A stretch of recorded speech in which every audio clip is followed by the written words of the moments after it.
Welcome. This is the Duxbury Board of Health, and it is March 5th, and it's 7 o'clock. Pursuant to Chapter 2 of the Acts of 2023, as amended March 28th, 2025, this meeting will be conducted by remote means in accordance with applicable law.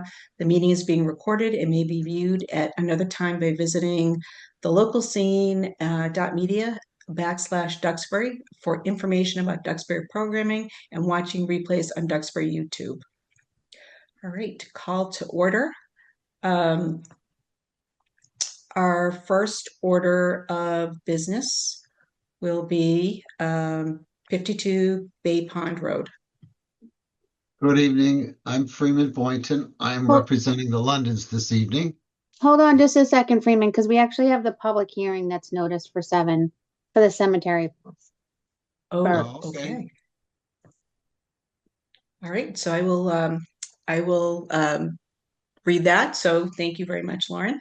Pursuant to Mass General Law, Chapter 114, Section 34, the Board of Health will hold a public hearing by Zoom on Thursday, March 5th, 2026 at 7 p.m., continued from February 26, 2026 at 7 p.m. to consider the proposed expansion of the Mayflower Cemetery located at 774 Tremont Street, parcel 092501019, Duxbury, Massachusetts, for burial purposes.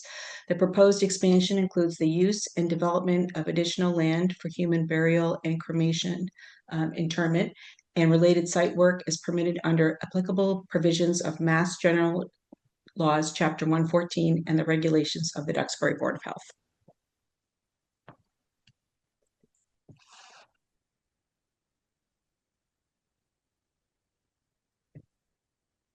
Be happy to start if you're ready. Sure. Oh, good. I'm sorry, I didn't mean to delay it. Good evening. My name is Bob Hayes from Potter Point Avenue, and I'm a trustee of the cemeteries. Here with me tonight is Chip Lochetti, superintendent of the cemeteries and of the crematory in Duxbury. We are here tonight to participate in the notice public hearing of the Board of Health, a purpose of which is to consider and hopefully to approve the location of a portion of Mayflower Cemetery intended to be developed into additional burial spaces. The hearing is in accordance with MGL Chapter 114, Section 34, which quickly states in part that no land other than that already so used or appropriated shall be used for burial unless by permission of the town in which the same lies, but no such permission shall be given until the location of the lands intended for such use has been approved in writing by the Board of Health after notice to all persons interested in a hearing.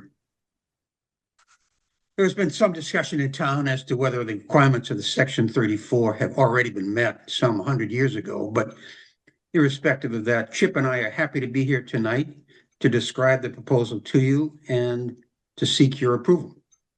The proposal will be the subject of an article presented to town meeting next week. I know there has been previously sent to you some written information about the proposal, but I will give a brief outline of the background for your consideration. A map of the proposed land, which is important, and renderings of the design are included in the presentation of concept design, which Lauren has been kind enough to put up on the screen. While I won't be reading that presentation to you, I will make reference to respective slides in it in my abbreviated discussion tonight. And if you wish, you can refer to those slides as we go along. Here is the background for you. Slide 1, if you will, Karen. Lauren, I'm sorry, Lauren. Yeah. The town is required by mass law, which is MGL Chapter 114, Section 10, to provide suitable burial places in town. Mayflower Cemetery, which was first used in 1787, is the only town cemetery with available lots for sale. Next slide. To fix the location for our discussion, the northeast end of Mayflower Cemetery is next to the First Parish Church Unitarian on Tremont Street, and cemetery property then runs southwest from there along the street, Tremont Street. In the 1920s, property for cemetery use was expanded by town meeting action and by town appropriation, and by the several transfers to the cemetery for additional burial spaces of adjacent properties lying to the southwest of the then current boundary of Mayflower Cemetery, which was at Mayflower Ave. Now, this is all kind of confusing, but for reference, Mayflower Ave is the current main entrance to Mayflower Cemetery off of Tremont Street. The transferred properties ran along Tremont Street from Mayflower Ave to the fire station at Mayflower Street. Okay, the location of the 1920s expansion area was identified and has been clear since the 1922 town meeting, and in 1927 was further delineated by a granite and iron fence along Tremont Street and up Mayflower Street. The cemetery location has been obvious to abutters for 100 years. Since that addition, the 1920 expansion area has been developed in pieces, including for development of burial spaces. Next slide, please. Here is a map of the 2026 proposed development area. We've got a better one coming up, but here's one in this presentation.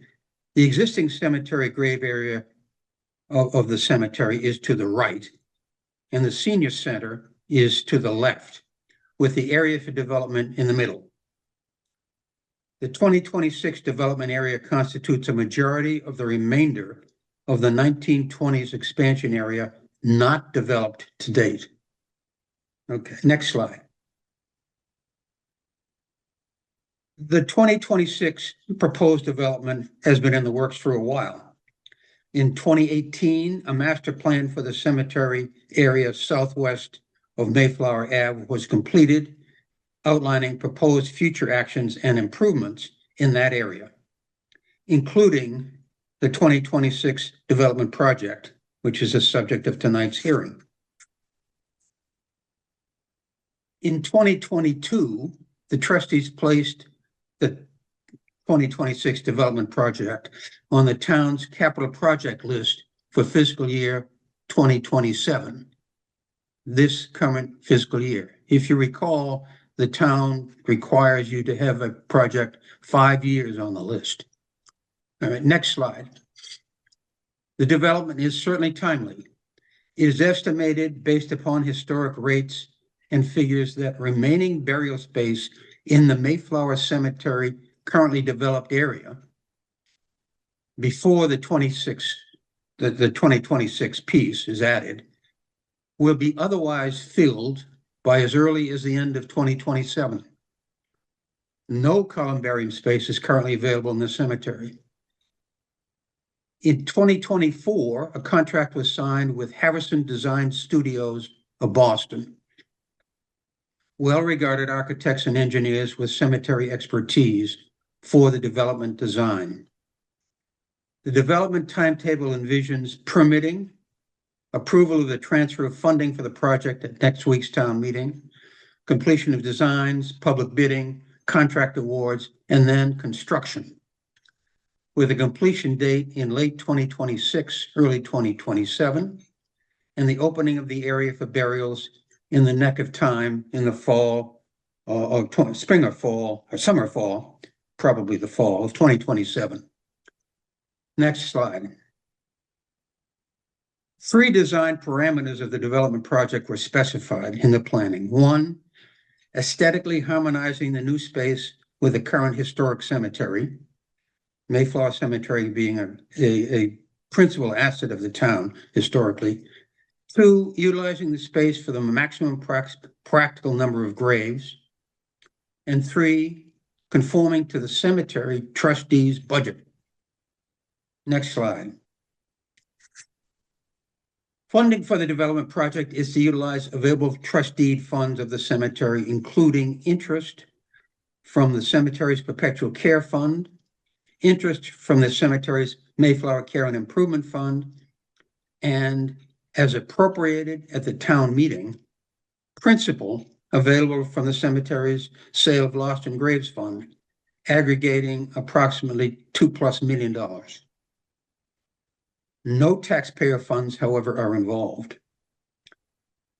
There is a timing caveat which we ought to recognize, which is the limited budget, the 2+ million, may require that the full development project be completed in stages over a period of time. For example, the columbarium is likely to be constructed at a later date. Okay, next slide. This comes from something else, but here is a better map of the development area.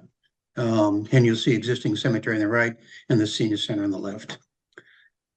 In addition to this clearer map for you all, there are following slides, several slides of design renderings by the architect, which we can clearly go through if you haven't had a chance to look at them in the materials. So if you can look at the next slide, Lauren, which is the site plan. You'll notice it is at least designed to be in phases, with the lower part first developed and the upper part, maybe if we can afford it, developed at the same time. But the columbarium probably will not be developed at the initial. Next slide, if you can, unless anybody has any questions as we go along. Here's maybe a little bit better, or maybe cosmetically better rendering of the area. The lower to the right part is the existing cemetery. You'll see Oak Ave extension there and others. And then the newer part is to the center and upper part. The senior center is the building to the far upper left-hand corner. Yeah. And you'll see the columbarium proposed there at the edge of Mayflower Street. There's a combination of both full casket burials and cremation-only burials. You'll see that we have designed a landscaping path to go through the middle of the cemetery with hopefully flowers and plantings in order to break up the vista as you look up from Tremont Street and hopefully make it more pleasing, but in addition to offer a quiet, restful path through that section of the cemetery. Next slide, if you could. This is just a rendering of the view looking toward cremation lots, and in back of those cremation lots is the area of the senior center. So you're looking, whatever that is, south or southwest in the area. Next slide. Here is a rendering of the walking path, which goes roughly through the middle of the cemetery toward the senior center. And then next slide, if you will, and unless people want to see more.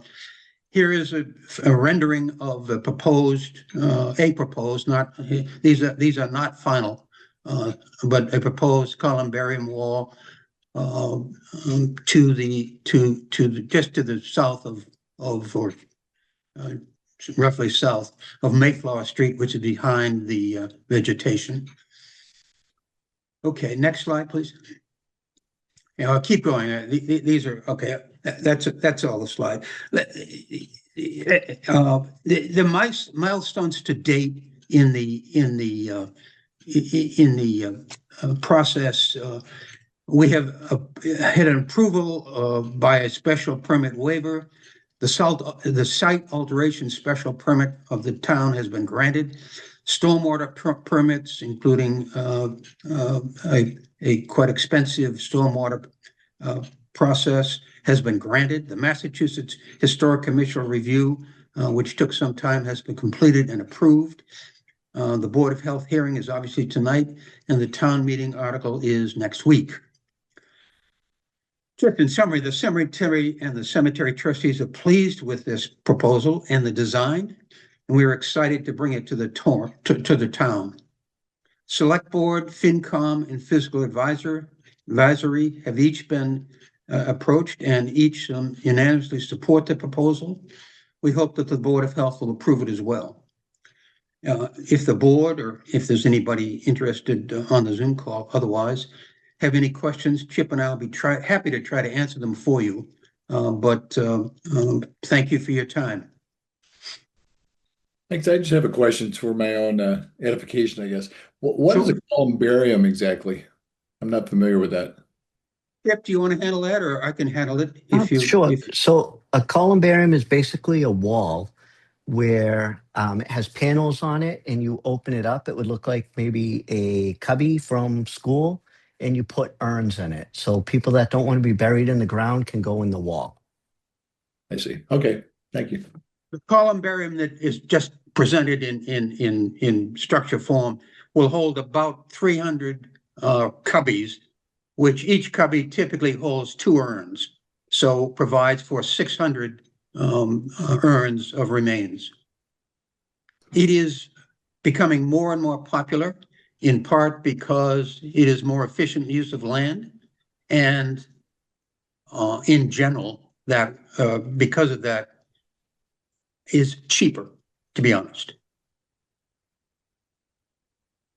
And how many grave sites are you anticipating in this new? Yeah.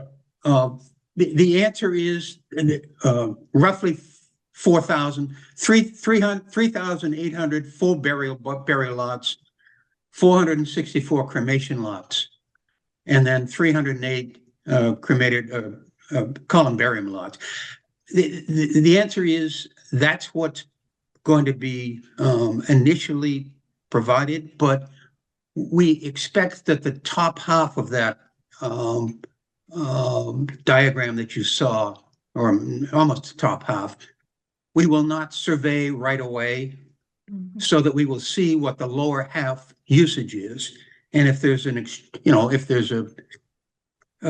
there's need for more cremation lots, we can do it. If there's need for more burial lots rather than cremation lots, if we have enough in the lower half, we can change. Before we survey that, we can change. Okay, so you're going to be flexible. Flexible, 4,000 roughly in that area. And currently, how many grave sites do we have right now? That's a little hard to tell. There are over 12,000 people buried in Mayflower Cemetery. Okay. I'm not exactly, I don't think we know how many grave sites, but probably clearly double that, maybe more. But there's only less than 400 left to buy. Okay. Thank you. When you say stormwater, is there a certain, is it, to a 25-year storm, a 75-year storm? Is there a certain way that the gravesite or, cemeteries have to have stormwater management? I don't know the answer to that, to be honest. I hope it was a 100-year storm. Anyway, it was one of the most expensive things we ran into. Yeah. It was not done in the rest of the cemetery. It's under new rules, state rules, and provides for a very complicated and very expensive stormwater process. The piping has to be not has to be, but is under the roadway, because it doesn't then interfere with graves, and ends up with a required rain garden at the base of Tremont Street. It's very complicated, it costs more than $500,000. It is the only one in the cemetery that has been done, but it's under the new rules. Okay. So, all right, thank you. and I'm sorry to interrupt. It's okay. No, go ahead. We have never run into any water problems in the cemetery. Okay. We never have reached groundwater in any grave that we've ever dug. And they did master testing here of the groundwater in this area, and they they didn't reach groundwater. I hope you didn't jinx us. I know. Well, not with the new system. It's got to be great. Yeah. Well, that was helpful. Thank you very much. And I think the renderings are wonderful, and I think it's a good thing. Well, thank you. We have gotten lots of great comments from the renderings. And Chip has promised that the grass is going to be just as green in person as it is in the renderings. So Actually, I'd like to point out it will not look that pristine. You all do a wonderful job over there. It'll Thank be you. beautiful. Chip does a great job. All the staff does. Yes, agreed. Are there other questions from Melissa, Bruce, Dr. Bromley? Any additional questions? No, I think that was a very helpful and thorough presentation. So thank you. Thank you. Thanks for your time. Thank you. I'm looking at the plan set that you sent over, and stormwater looks to be in order, and I don't have any additional questions. The renderings look really nice. So, Yep. Thank you. Yes, thank you. Thank you. Thank you. We'll unless there's anything more, we'll sign off. I don't know whether you want to have us here for a decision or whether I don't know what the process is, but we will sign off if you're done with us. We are done. We thank you very much for your time and thank you very much for your work on all of this. You're welcome. It's Thank my you. bedtime, so I'm going to bed. Please do. Have a good night, everyone. Thank Take you. care. Thank you. Night. good Bye-bye. night. Thank you. Thank you. Yep. Lauren, Bye-bye. I don't think we have to do anything, or do we? So I don't know if there needs to be a vote taken. I would probably say yes. And I do know that we are responsible for a written decision Okay. for this. And So I is it think a go written, ahead. there has to be a written, this is crazy, but the statute provides for a written description of the location of the property for whatever reason in the Board of Health records. That's all. Okay, that's fair. Good. That's fair. So perhaps it's as simple as I vote I make a motion that we approve the renderings of the Mayflower Cemetery as presented today. Second. All those in favor? Aye. Hand up. Aye. Great, say aye. All right, Aye. so let the record know that everyone is in favor, and I think that might be it, Lauren. Yes. Thank Okay, great. They did a wonderful job. All right. Now and Lauren, you put the public hearing in yellow too, so I really messed up. So there you That's go. okay. You're not Um, the only one. When I sent it out, Chip asked me where the public hearing was for it. That's even when I highlighted it. highlighted it. I'm like, Yeah, it's I there. know. Shame on me. Anyways, new business. We have 52 Bay Pond Road.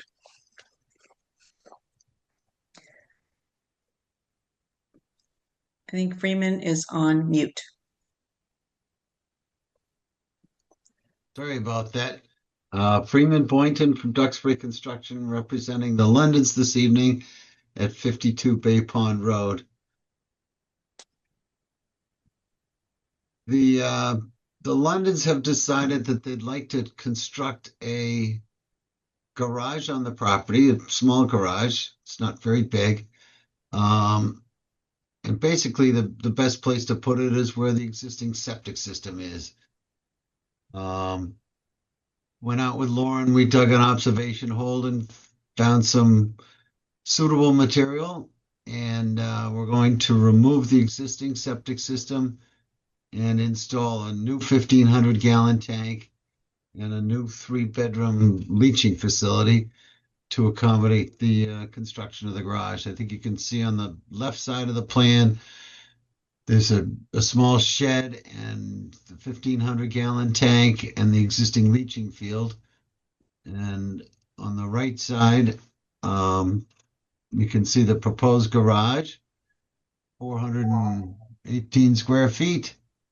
And right behind it, a new Arc 36 chamber system in bed configuration. The existing septic system is well within the 100-foot buffer, and by accommodating this design, we're able to put it further away from the wetlands. We're just outside the 100-foot buffer. Conservation was supposed to meet Tuesday and talk about this, but they did have their meeting. It was last Tuesday, the day after the storm. So we're still going to meet with them and get their approval for for the only part that's actually in their jurisdiction is the remove and replace. But the leaching field itself is outside the 100-foot buffer. And we're not increasing flows, we're not adding a garbage disposal, and that's about it.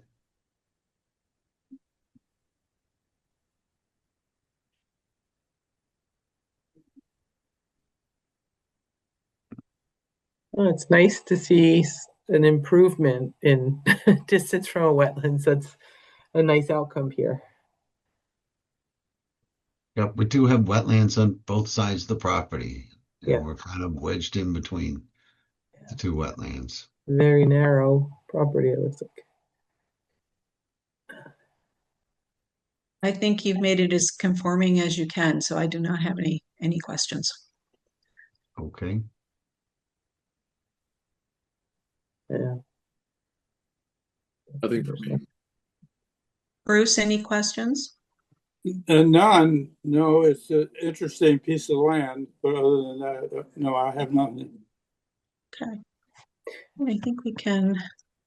Hey, Karen, I would just say, I don't know if our approval has to be in concert with conservation, but I guess not really. They're gonna act in, usually we see these after conservation, I guess, but We can make a note of that.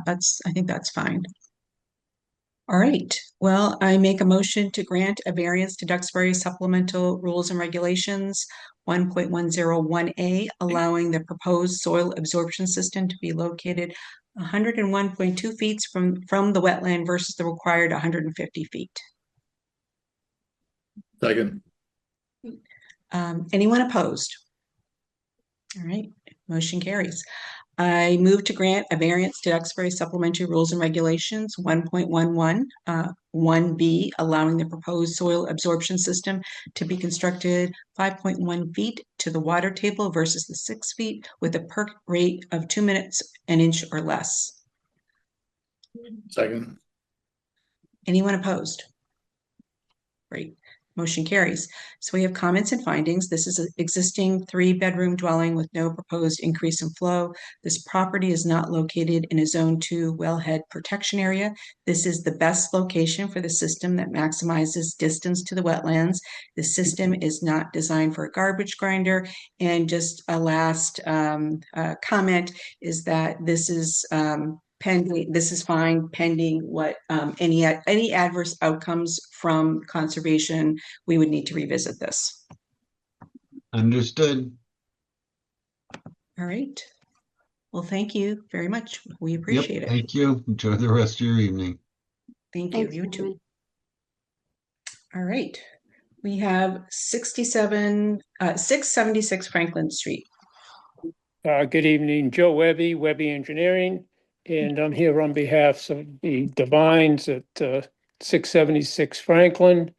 They are in the process of selling their house, and their leaching field failed the inspection criteria for Title V for the transfer of property. The septic tank is okay. It's an existing 1500. So what we would like to do is just put a new soil absorption system right in the same area as the existing leaching field. And we would be 137 feet away from the bordering vegetated wetlands. So that's why we're asking the board for some relief. As you can see, we can't move the septic system any further from the wetlands.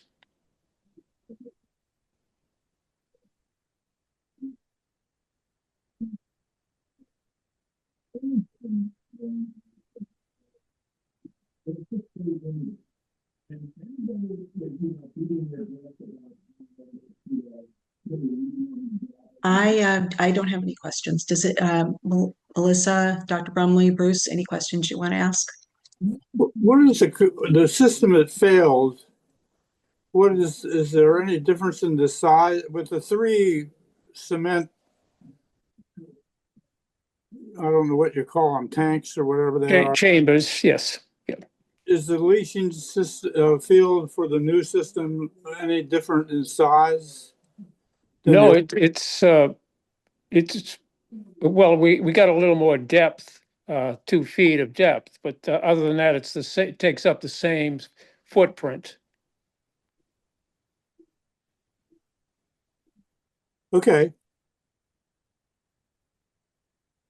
And that's just the standard tank, septic tank. Looks like 1,500 to be reused. Is that correct?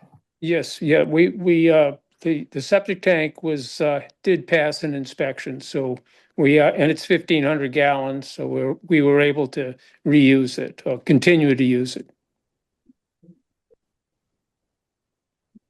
Just out of curiosity, do you know offhand like the additional cost associated with the tank that provides additional nitrogen removal over a standard tank? Yeah, secondary treatment is in the $10,000 to $12,000 range. Okay. I have one more question. Are you installing very many systems like this? Oh, well, yeah, we do plenty of these concrete chamber systems, yes. We stopped designing any plastic chambers, and so we've gone to concrete, back to the concrete. So that's what you're doing most of now? Yes, yes, with stone, with washed stone, yes. May I ask about the move from plastic to concrete just for I'm curious. They seem to be having some of the chambers have been getting squashed down where they're pushed into the sand, especially in sandy areas that don't leave enough volume, Huh? and ultimately they fail. Interesting. So there's been a lot of failures with the plastic. Now, Thank you. if you got the heavy duty ones, those are fine. Hmm. But the lighter plastic that we used to design, we don't design them anymore.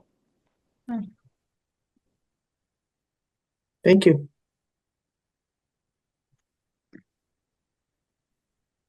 So how many, in general, how long, look at concrete and you look at plastic, how many more years, all things being equal, do you get out of the concrete versus the plastic? Oh, I honestly don't know that. I think everybody treats their septic system differently, and it's how it's being used. Okay, fair enough.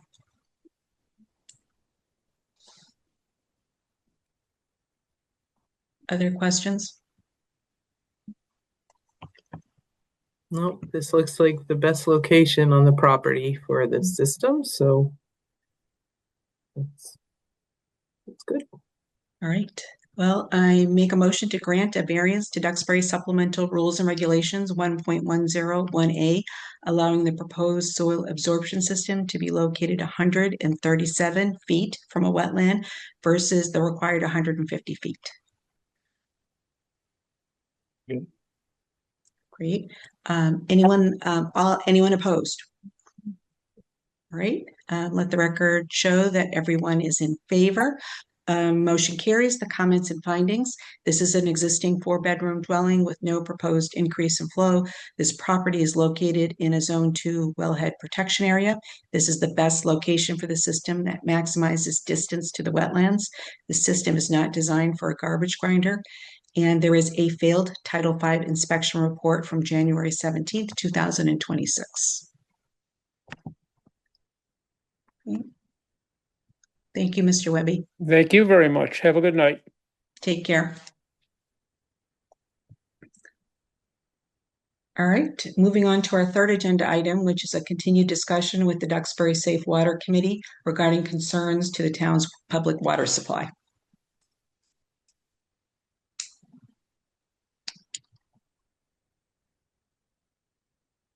So, Becky is here, but I know everyone, I sent Jim Begley's email that he had asked me to send, and I'm looking for my paperwork. I don't have it, but I don't know if Becky wants to speak. I'd be happy to speak on that. I only have one other area to speak on, and I'd just like to call your attention that the annual town meeting, Article 19, sponsored by the Water Sewer Advisory Board and the DPW. Is for funding and design for the engineering, permitting, and bid for the water quality improvement projects for Tremont Street and Depot Street wells. They're looking for, as of Monday night at the select board meeting, they're looking for 1.6 million. It may be changed as of town meeting, and the money will come from the water enterprise account. It will not come from taxes.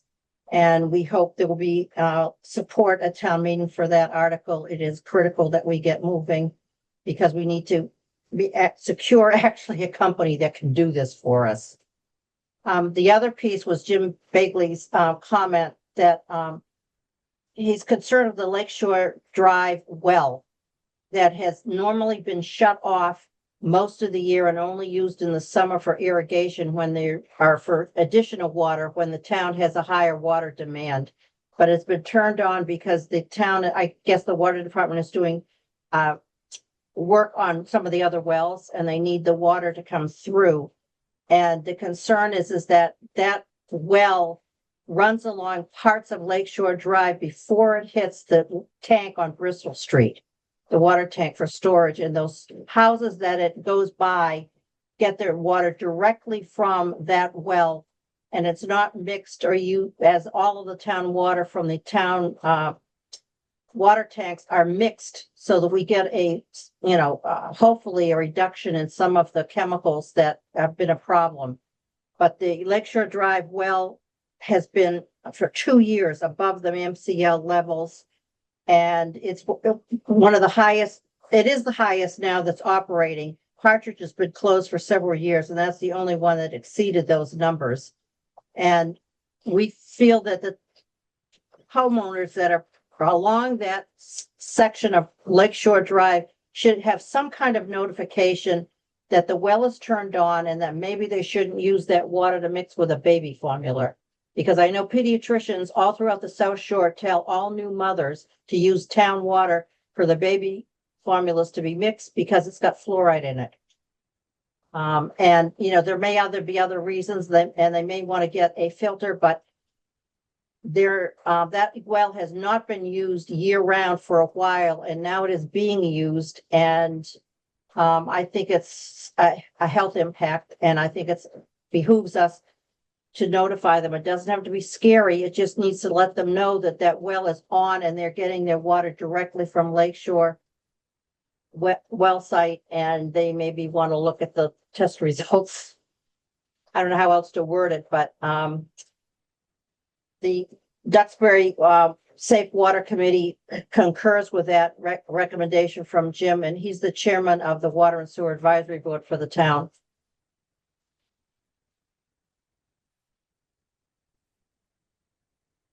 So Lauren, those types of thank you, Becky. Those types of notifications who would put those out to those residents to share this information? It came up Monday night at select board's meeting through Amy McNabb, and the water superintendent kind of pushed it aside and was not interested in making any kind of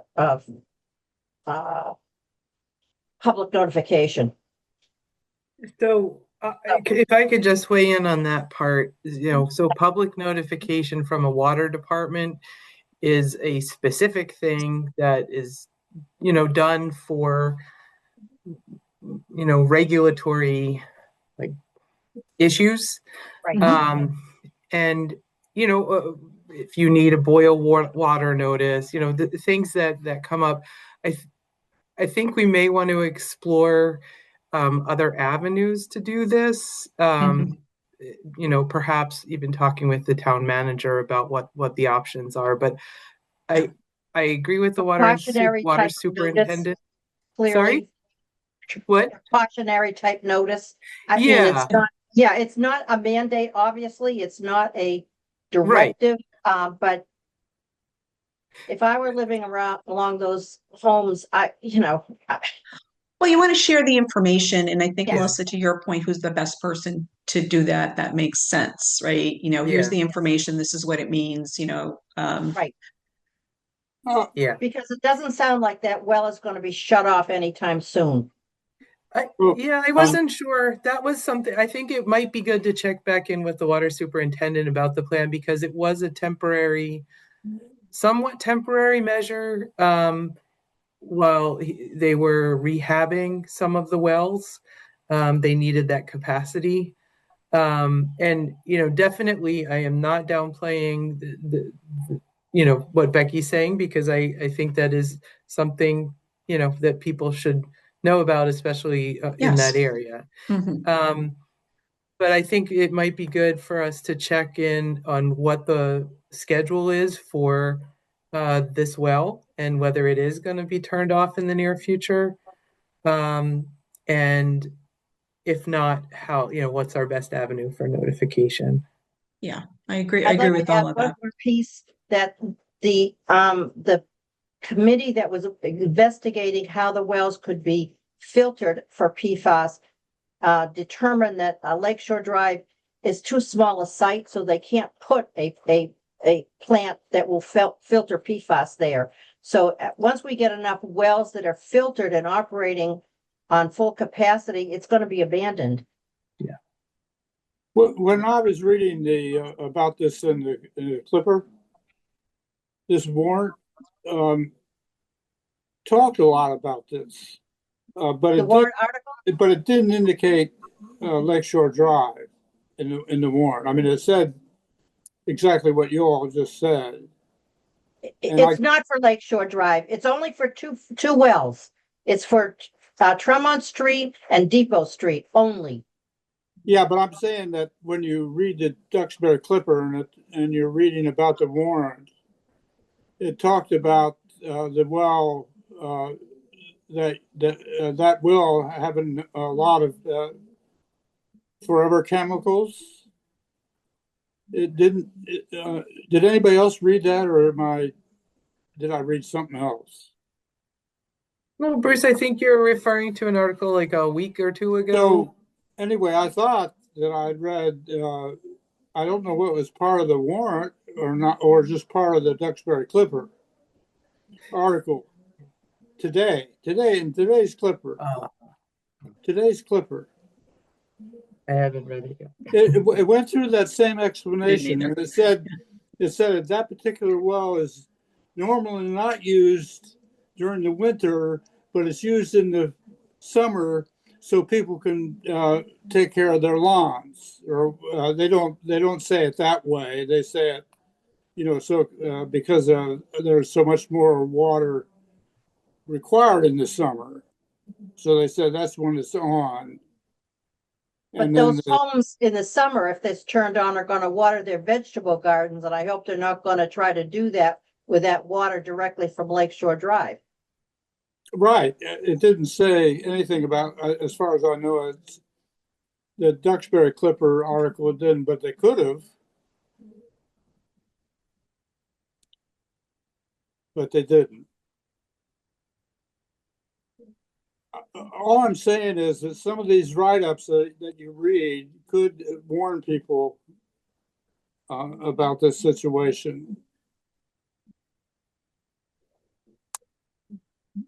So, Lauren, maybe our next step, which is what we're talking about, right?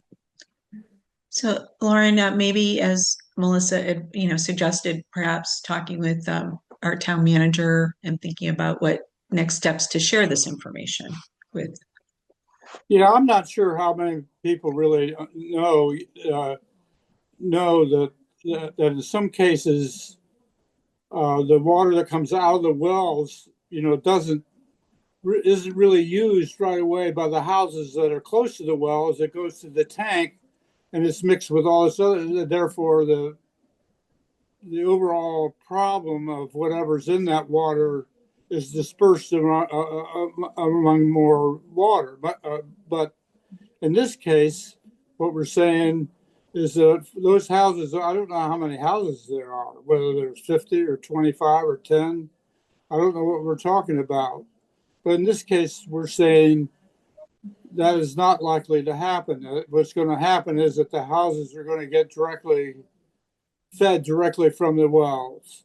In fact, what I felt like but I've never heard anybody say this, and I'm not a technician. I sort of felt like that might happen around any well, but I haven't heard anybody really discuss that.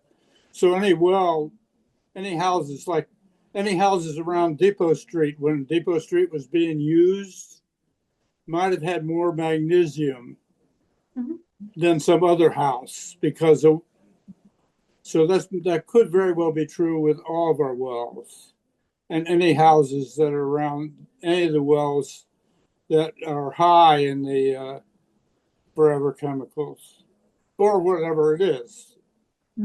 Magnesium, iron, I don't.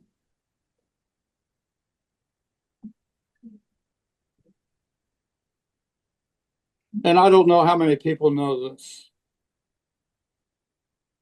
Well, I think the important thing is to get information out, but to, we want to make sure that it's get the best person to give the information, the best way to get the information, and make sure we circle back to our town manager just to make sure we're doing things correctly. How does that sound, Becky?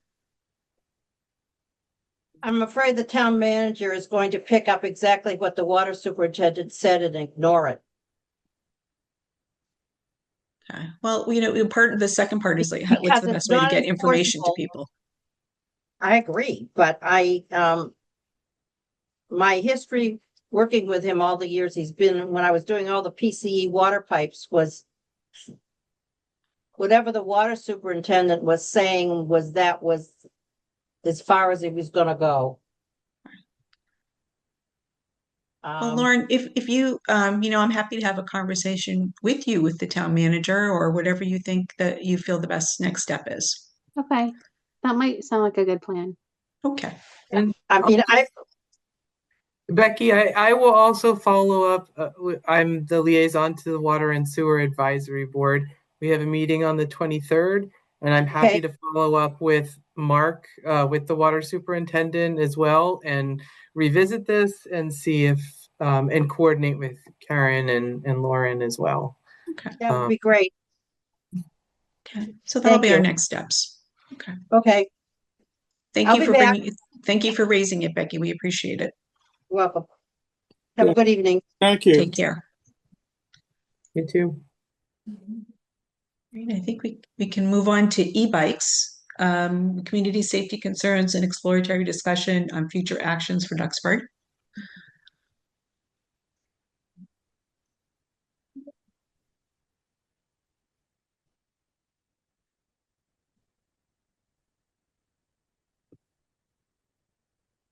Do we have a presenter?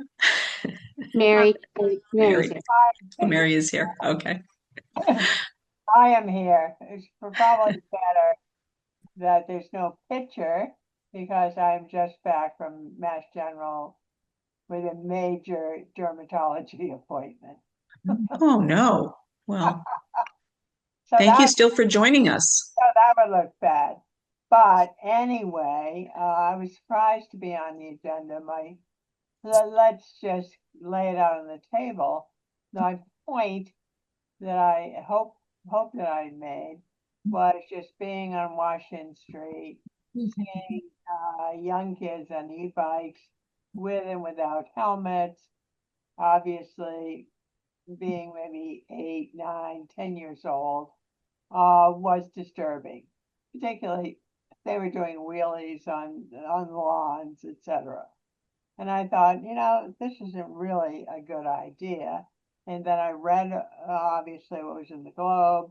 We all heard about the death, read the Boston Globe article from the orthopedic department at Mass General that more and more problems were occurring. And so then I saw about Plymouth. They made an effort. They paid an expert to draft a regulation, but it didn't go anywhere.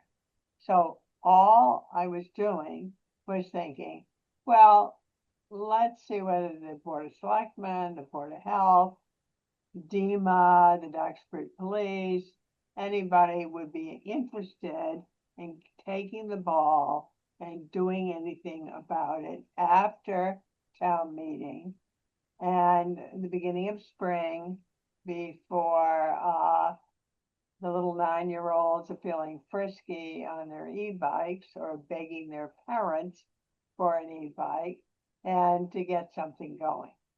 I was not intending to be the lead. What I do is nuclear reactor safety issues for Duxbury and the surrounding communities. That is a full-time job. What I was interested in seeing if anybody, whether it be the Board of Health, or what have you, would start the conversation. Logically, it would start with maybe the PTAs at the schools, because the Alden School in particular and the middle school are the age group that we're talking about. And that was it where I was concerned. I am not going to be riding an e-bike. I may be hit by one on Washington Street, but I'm not going to be riding one. And so I was trying to see if I could just get a conversation going.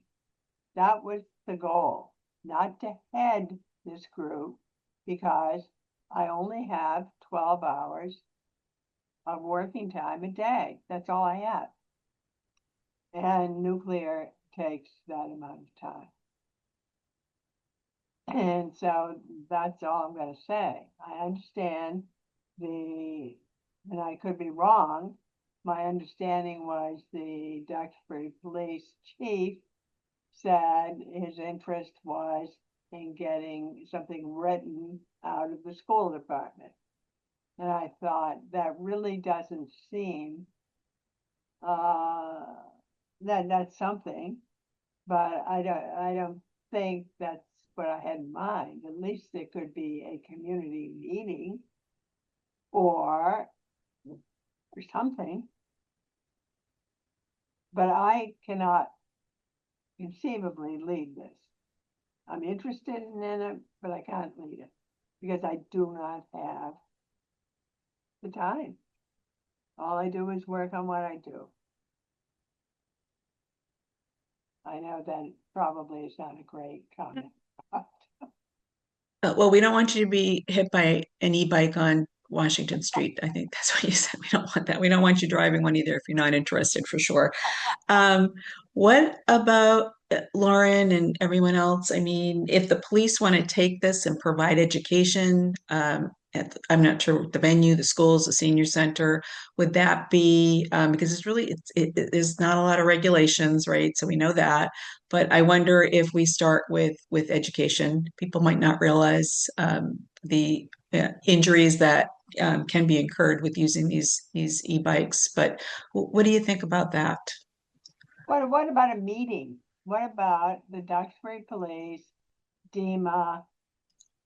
You probably could get someone, an orthopedic surgeon, this and that, to have a meeting at the, what's it called, center or one of the school buildings, so you could get the public perhaps to come. Maybe the public didn't come anymore, but coverage of it so there would be more discussion. If you get a letter in your kid's lunchbox, what is that going to do a lot before summer? Yeah, I don't know. When I don't I know if going to the kids themselves, in an assembly or something along those lines might work. I was thinking of something where the parents would come. Well, regular citizens, the little old ladies who are just ticked off about the whole situation and saying, ain't it awful? Or the parent who's saying, I'm being nagged 24 hours a day by my kid to get one of these things. I think there could be a broader interest. Maybe there isn't. And if there isn't, Well, I spoke with Brian Glennon, who's obviously our select board liaison after our last meeting, and he did bring that up at a select board meeting, and the board members were interested and actually elaborated on maybe collaboratively having a meeting with open space committee, and maybe like bike and sidewalk committee, just to see how we can um, become maybe more vocal to educate. Because the problem with rules, I guess, is just the difficulty of maybe enforcing it. But I don't know. I think this is a good start, maybe to have. I can follow up with Brian. I know things are a little hectic because town meeting, that's pretty much the focus right now until we get past that for them. But I will. Um, I know that Amy McNabb was um, interested in this as well, so I can follow up with them and see if we can make something happen after town meeting, which is only next week anyways, to see how we can move forward with educating the public, like you said, with some sort of meeting, maybe group meeting and education behind it. And maybe, the Clipper could cover the meeting, or perhaps someone that has some expertise write something in the Clipper. Again, you're focused on education here, or raising the awareness of the potential. I have a question. So in the information that you sent, there was a message from the Duxbury Police Department. Is that something that's been sent or is considering being sent? Or I wasn't sure what the context of that was. I believe Chief Carbone did mention that they sent something out previously, some guidelines, but mentioned, perhaps doing that again as we get into spring. I'm just not sure. I know it's difficult to have things put into backpacks through the school system, so I'm not sure if that's the avenue to go, but Chief Carbone was obviously, wants to get out that educational component as well. He said that's really the focus. It's hard to have parents take, understand the risks as well, and not just the kids. So I'll add that as a parent with kids in the school system, we have received emails from the superintendent several times, and educational type emails. So that's been done, and I think it's great, and fully support that. But I think doing something in addition would be super.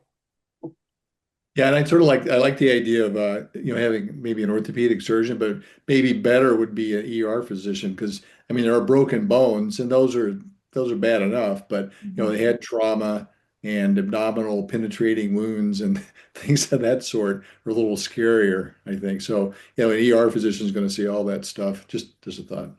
Good idea. Because I know I have a grandson here who's 9. His parents are not going to get him an e-bike, but friends on his street have e-bikes. And so when they say, "Hey, James, want to ride?" he's going to get on, and he won't be carrying his helmet.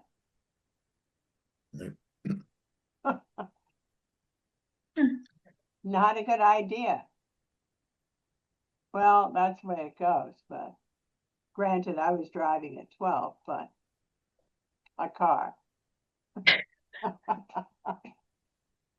4 wheels, not 2. Right. Right. So, Laura, what do we think? Well, look, I appreciate you guys, and see where it goes. Thank you. We appreciate your advocacy. Yeah, I'll be a supporter, but I cannot be a leader in this. Okay. Because I have to sleep at night. Understood. So Karen and Lauren, I'm signing myself up for a few things. Look at this. But I'm on the open space committee, and so I could I can bring this to the chair and ask that we discuss it at our next meeting. Yeah. See. And I'll do Bruce, that. you can bring it up for East Street, right? Bruce? Oh, Bruce. I'm sorry, Mary, what did you say? I know Bruce has been a good East Street walking friend. Oh, okay. And so I was going to suggest that he wouldn't want e-bikes blasting down the trails on East Street. I got you now. Be dangerous. Yeah. mhm. I think trying to find, trying to find the best next avenue for education. Melissa, thank you so much for sharing that there are emails that are coming from the superintendent and various other school leaders. Um, that's a start, right? So just thinking about the next steps for some education. I always like the clipper, right? You know, get the right person to write an expert to write an article, whether it be an ED physician, orthopedic physician, that probably would be useful. That would feel comfortable doing that. Right. What about the school like resource officers? Do they ever have meetings with the kids throughout the year on certain kind of safety topics? Maybe they could add one because chances are kids aren't going to be paying attention to reading articles and bulletins that come out. So it's mostly Yeah. the parents, and the parents try and tell the kids, and the kids aren't listening. So maybe Well, the that's clippers for the parents. right. Yeah. So I don't know if the kids have to be educated. Maybe it's best for them to be listening. Someone in a uniform. It's my only thought. Does the safety officer do? I'm sure they do talks throughout the year, right? I don't know. So, Melissa, we're putting you on the spot again. Does the safety officer do talks to the kids? No, Mike, I don't know if you know. I mean, that's a great idea. So, yeah. But the parents buy the bikes. Yeah. Where they're going to read the clipper and read their emails from the superintendent, we hope, and then we can do a second prong Great. in terms of education. Lauren, do you know the safety officer? Do you have a working relationship with the safety officer? I don't. I know that Mel just retired, who was the SRO for quite some time, but I can find out. Okay. Maybe put out a inquiry. Is that something that's they Sure. can do, will do, that type of thing. Okay. Sure. Okay. An inquiry. Okay, good. All right. Thank you. Well, thank you, Mary. We appreciate it. Anything else that you want to share with us regarding this topic? No, if I do, I will send it to Lauren. Okay. Thank you very much. We appreciate it. Yeah, great. Thanks a lot. Bye. All right. Take care. All right, we're going on to our fifth topic, which is the introduction of Kyle Trecarton. Hopefully, I'm saying this right. Physician, Dr. Kyle Trecarton, Chief Medical Officer with Beth Israel Deaconess Hospital in Plymouth. And our discussion is regarding building a hospital and town supportive collaboration. Sure, thank you. That was a very interesting discussion and timely, actually. I'm an emergency physician and I live here in Duxbury. So There you go. if you want some quotes or some, expert testimony, I'd be happy to provide something. Do you feel comfortable writing an article? I'd be happy to. I'm a nurse practitioner. I'm happy to collaborate. I'm not an emergency room nurse practitioner, but I'm happy to collaborate with you on an article.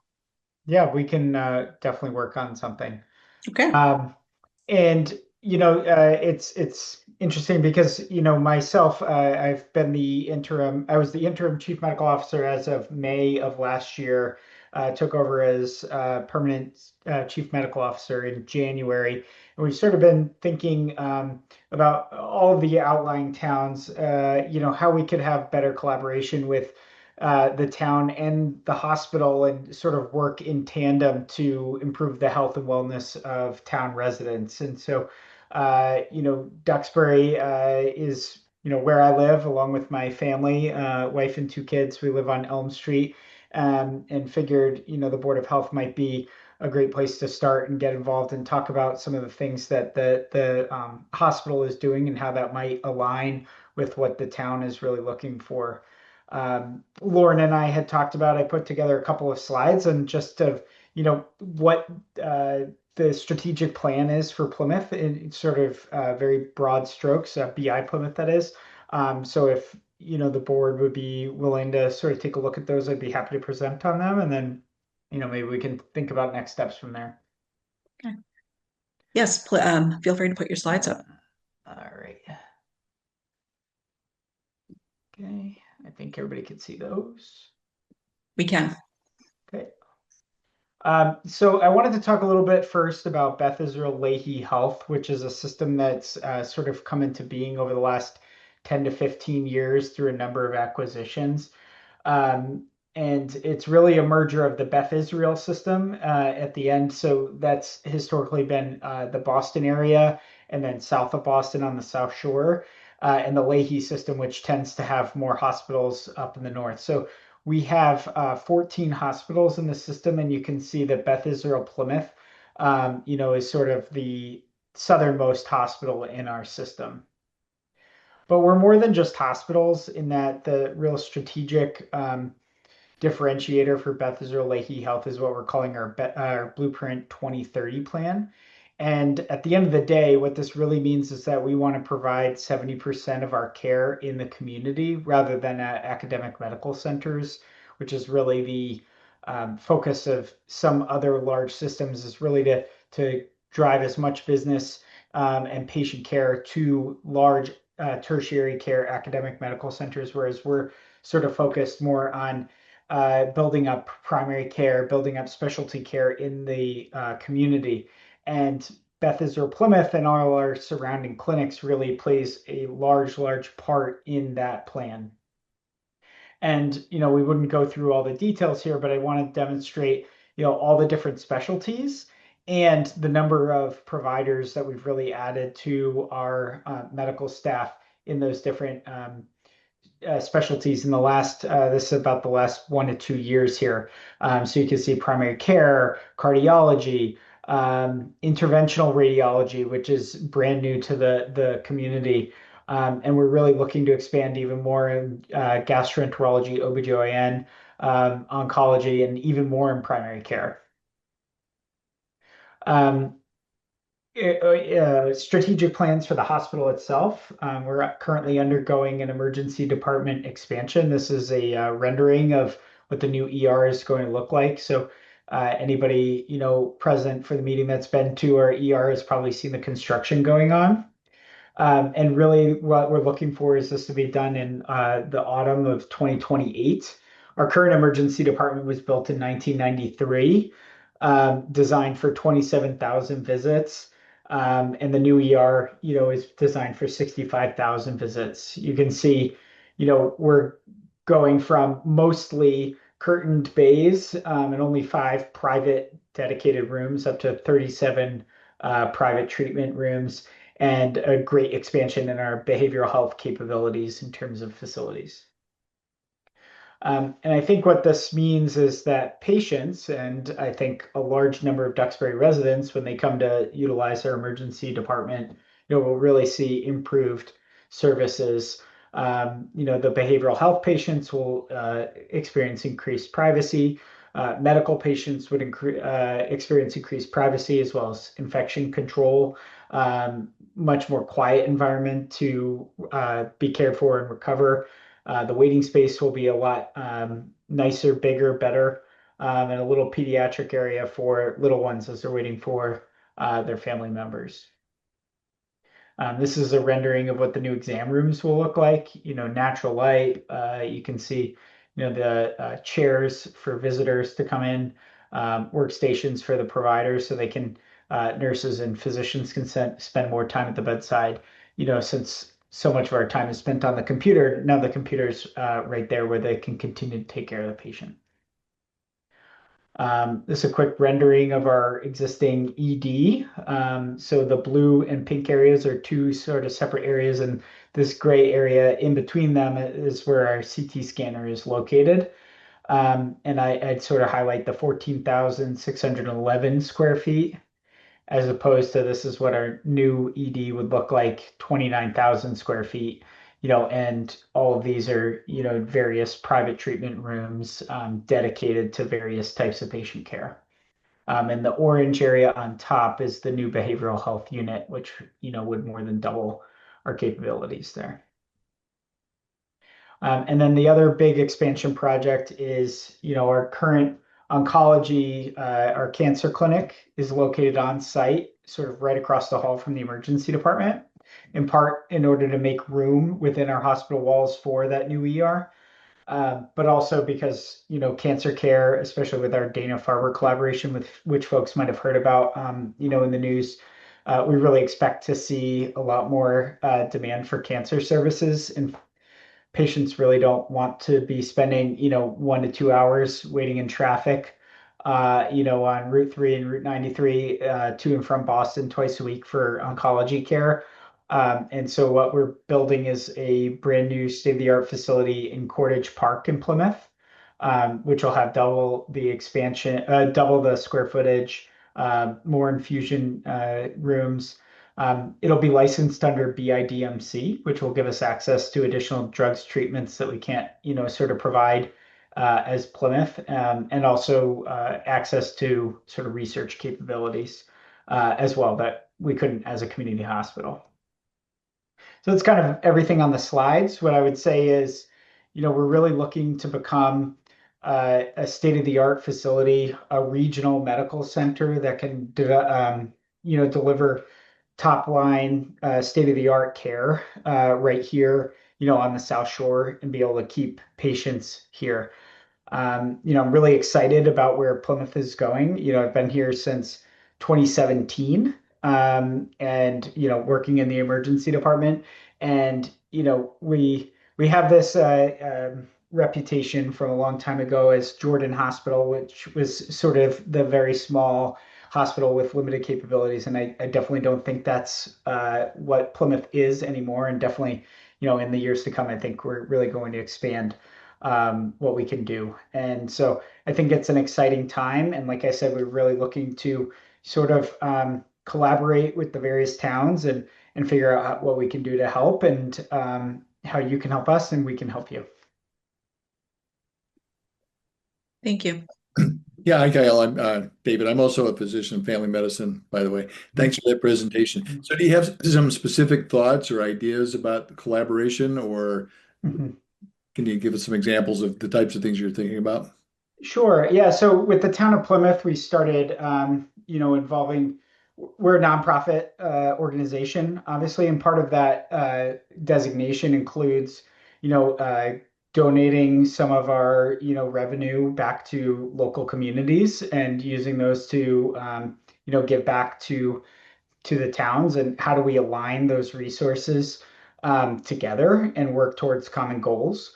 Like the town of Plymouth, we've started coordinating with our community health assessments and improvement plans to make sure that we're aligned and not devoting resources into similar areas without making sure that there's synergy. So that would be one. The other thing would be something just like what we talked about with the e-bikes. If we need specific types of physicians, I probably have contacts with almost every type of physician that we might need expertise from. And I could, coordinate the ability to bring those folks together. I've also started coordinating with the folks at the Little Duxbury and thinking about ways that we can expand services for, elderly patients or those with dementia. How do we make, Duxbury more of a agent dementia friendly community? Okay, great. Yeah, that helps. Good ideas. I'll just put a plug in for, in terms of needs on the South Shore. I think tick-borne illnesses and some kind of specialty focus on that as infectious disease would be tremendously valuable. Yeah.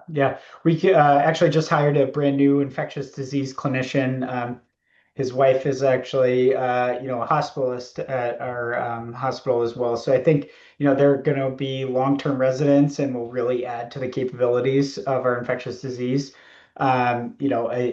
I think our emergency department, I always say, with the amount of Lyme that we see, it's kind of a mini fellowship in infectious disease, just working in our ER.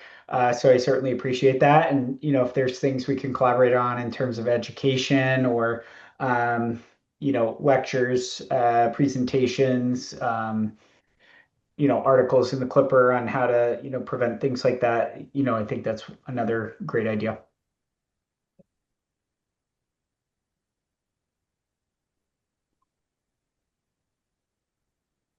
Well, other thoughts?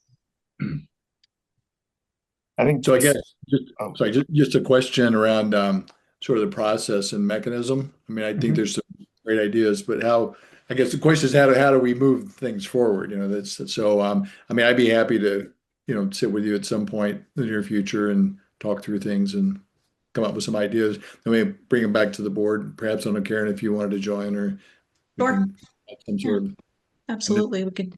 brainstorm. Yeah, absolutely. I don't have many specific ideas as of yet. What I've learned in this role is just the more people that I meet and talk to, and things just kind of build from there. So I thought it was a good time to just reach out, start these connections, start these conversations, and already we've kind of had a couple of ideas just from this one meeting, I think.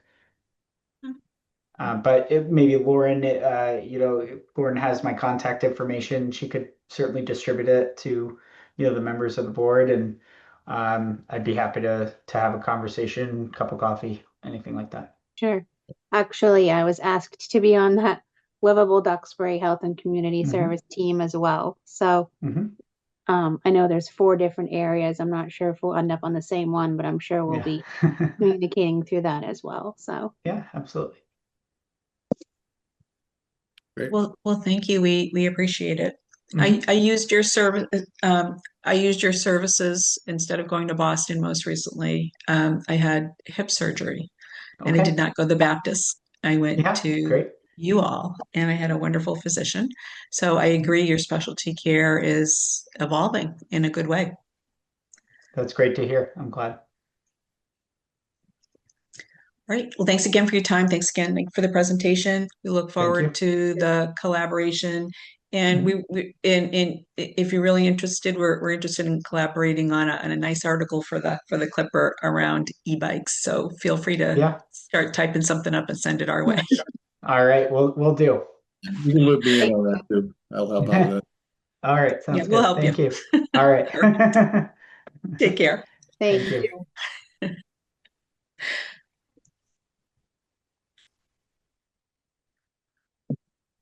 All right. We're going on to our 6th agenda item, which is Lauren's updates on a number of items. Yes. Why can't I find? Trying to find Kathy Carney's. I think you find have papers everywhere in front of me. A few things I did want to talk about. One of them was that Livable Duxbury group. They have a health and community services team, and they've broken it down into 4 areas that they're looking for volunteers. So like Dr. Trecarton is on the team. And I'm trying to find the subgroups and what they are, but I'm trying to look at my email on my phone. But basically, there are different ways to help out people in the community, different areas. Sorry, I'm rambling on. But that's one of the things that we're working on. And then the other exciting thing is that I was contacted by Peter Quigley, who, if you remember, presented the State of the Bay, really thorough study. And in speaking with him, he's asked for the Health Department Board of Health to take the lead on applying for a grant for a source study. And so we're working on that now. We're meeting tomorrow to proceed and also conservation administrators working on that with me as well, Nancy Rufo. We're looking to, it's sort of a stormwater and source study that goes up into that river, Bluefish River up back in, which sort of, back there we have the yacht club as well as septic. So we really want to pinpoint where this nitrogen's coming from. And I think, stormwater is part of it too. So we're going to proceed with that. And then I did find Kathy Carney's stats. And so because we didn't have them last time, these are from December 18th through March 3rd. COVID-19, there's 25 cases overall. 4 of them are ages 5 and under, 9 cases between the ages of 5 and 18, and 12 cases of 18 and over. For Lyme, 1 probable, 1 suspect. Influenza A, 54. Influenza B, 16. Babesia, 1. Campylobacter, 1. Hepatitis B, 1. And hepatitis C, 1. Trying to think what else I was going to talk about. I'm also on MVP 2.0, which is the Municipal Vulnerability Planning grant. So we have $50,000, and we're working with subject matter experts through the state and members at large in the community who were selected to come up with a seed project to use that $50,000 that will help the community and those vulnerable. And I think after the storm that we just had, we'll be able to maybe highlight some new areas that we weren't really thinking of. So there's a lot of things going on, but that's it. I was able to remove the condemnation placard on the most recent house from November. So no condemned houses right now, which is really great. So I think that's it for what I have. Well, thank you for all those updates. A lot of things going on for sure. Right. And do we have minutes to approve? Oh, yes, from January 20th, 2026.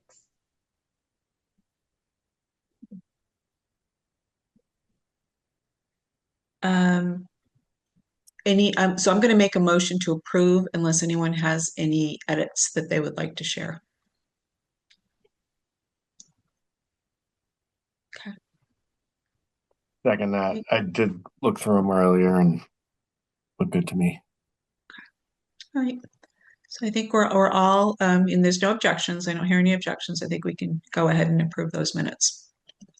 The question, but we can approve, but I have a question after. Okay. Is it about the minutes? Did I go too fast? If you have a question about the minutes. I just wondered, because I don't think I was able to make that meeting, but I was just wondering about Michael McHugh, the alternate. Oh, is the right. status of it or things down that? So he did get sworn in with the town clerk, but he had emailed me about this meeting. He was unable to come tonight and wanted to make sure we had a quorum, which I said we did because he had a previous engagement with family. So I'll just send him the recording so he can kind of catch up and see how things go. And as far as I know, if everyone's okay, we'll have our regular meeting, which is only in 2 weeks on the 19th, because I did just get a variance request, septic variance request. So I am not going to be there, but feel free to have the meeting. Lauren, I can't make it either. I'm sorry. Yep. I cannot either. Okay. How long do we have from when did the clock start ticking for the variance?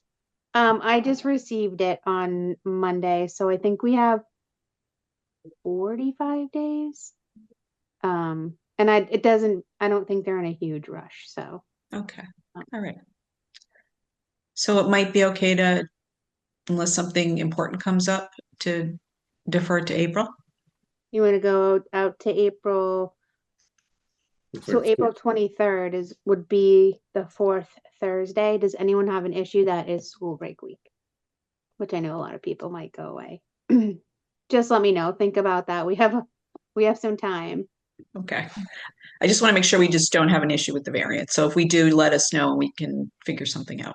Yeah, I'll calculate the days because it might be Okay. It might be tight. Would anyone be agreeable to meet March 26th? That works for me. Or do you want to stay with pushing it to April? I'm not going to be here March 26th. I'm going to be driving from Florida.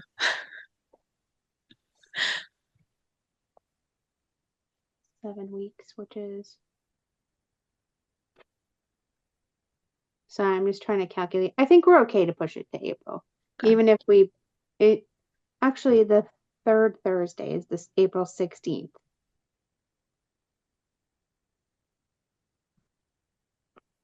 That's when we usually meet, right? The third Thursday. Yeah. So, okay. So tentatively April 16th, just let me know via email if that date doesn't work and we should be fine with the variance. Okay. So, That date works for me. So okay. hopefully everyone else too. It works for me. Okay. Thank you, Bruce. Thank you. 16th We'll get two. And then if anybody wanted to go to that MAHB Saturday training, just let me know because the grant will pay for it. And it's in Plymouth. And I think that's it. Okay. Well, I went last year. I thought it was useful. I won't be going this year, but I did think it's good to go every couple of years, I think. Yeah, I think that it's probably similar agendas each year, but like you said, every few years might be helpful. Yeah, and to see what's new, and I got a chance to talk to Mike, and Mike got in touch with me, for issues. So just network. So it's good for that too. But I don't think you necessarily need to go unless you want to go every year. That's just my personal opinion. I agree. All right. Well, I make a motion to adjourn. Second. Okay. I don't hear any objections, so we will adjourn. Thank you, everyone, for your time and attention.